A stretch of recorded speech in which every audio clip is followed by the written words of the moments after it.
Hello, I'm Sam. Today we're in the Surrey Hills and we're going to look at 5 things you can try on your next ride.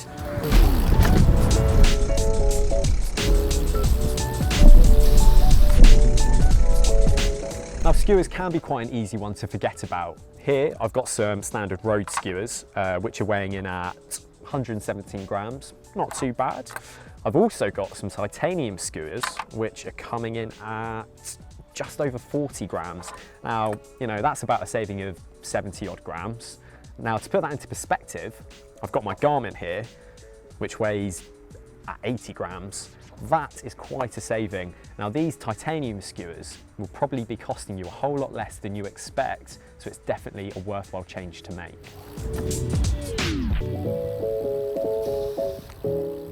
Now, when the roads get wetter and a bit more unpredictable, you might be after a bit more confidence to make sure that you stay rubber side down. Going for wider tyres will increase your contact patch with the road and in turn provide you with more grip. Now, with wider tyres, you can run them at a lower pressure. This means improved comfort. It will really smooth out those lumps and bumps in the tarmac without sacrificing on rolling resistance. Make sure you check the maximum size of tyre your bike can accommodate before purchasing, as some frames have a really tight tyre clearance. Now, if there's a climb in your local area you've been wanting to target but haven't quite made it to the top, here are a few tips to help you get you there. First, make sure your saddle height is appropriate and comfortable. Not so low that you can't get around the whole pedal stroke, but not so high that your hips are bouncing on the saddle and locking your knees out. Now, a saddle that's too high will push your weight further onto the handlebars. Now, this will cause a number of problems: numbness of the hands, back pain, and will also mean you have a weight bias to the front wheel, which isn't great for handling. Next, grab a hold of the tops of the bars and sit up straight. This will allow you to get air into your lungs and it opens up your hips, which allows for a more efficient pedal stroke. Now, lastly, when you enter the climb, you want to start in a nice easy gear at a cadence that you think you can maintain.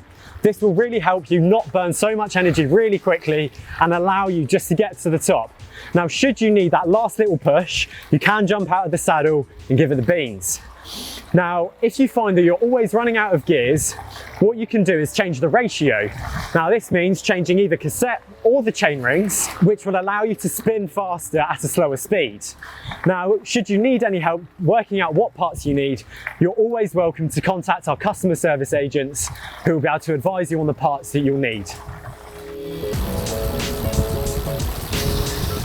An easy and cost-effective way to drop some weight off your bike is to switch to a lighter inner tube. Now, these ones here are lightweight butyl. There's also tubolitos and there's also latex tubes. Now, they will provide you with a much more supple ride and obviously save you a lot of weight compared to your standard butyl inner tube. However, do be careful on the installation because they can be a little bit fragile. Okay, so here we have a standard butyl inner tube, which is weighing in at 120 grams. That's about usual for most of them. And then this particular lightweight inner tube weighs in at 77 grams. So that's about a 40 gram saving.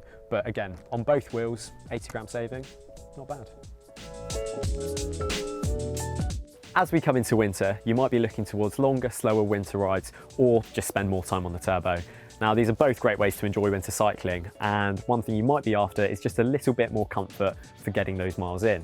And a great way to do this is by rotating your bars back by a few degrees, and it only has to be by a couple of degrees. This in turn reduces your reach and just relaxes your upper body, and in turn makes for a much more comfortable ride. Looking after your knees and your legs is really key for cycling, and if you've recently got yourself some new clipless shoes and pedals, you might find that you haven't got your cleats set up in the right position. So what you can do is set them further back, keep them central and keep them straight. That's a really good place to start from, and it will allow you to lose any pains you might have and then make for finer adjustments later on. Now, what you can always do is visit a qualified bike fitter and they'll really be able to help you dial in your position. Food is a great way to keep spirits high when you're on a long, cold ride, and having something to look forward to can really help. Bars and gels are great, however, there are other options. You could try taking some chocolate bars or sweets, or maybe just try a new brand of food with different flavours. Another great option is just to make your own. There's plenty of recipes out there, so there's loads out there for you to try. A high sugar content will keep the bonks at bay and provide you with the fuel that you need. Now, glucose and fructose are really fast to enter the bloodstream, so will provide you with the fuel that you need. Oat-based snacks are also great as they provide a longer, slower burn of energy, perfect for those longer, more relaxed rides you might get up to during winter.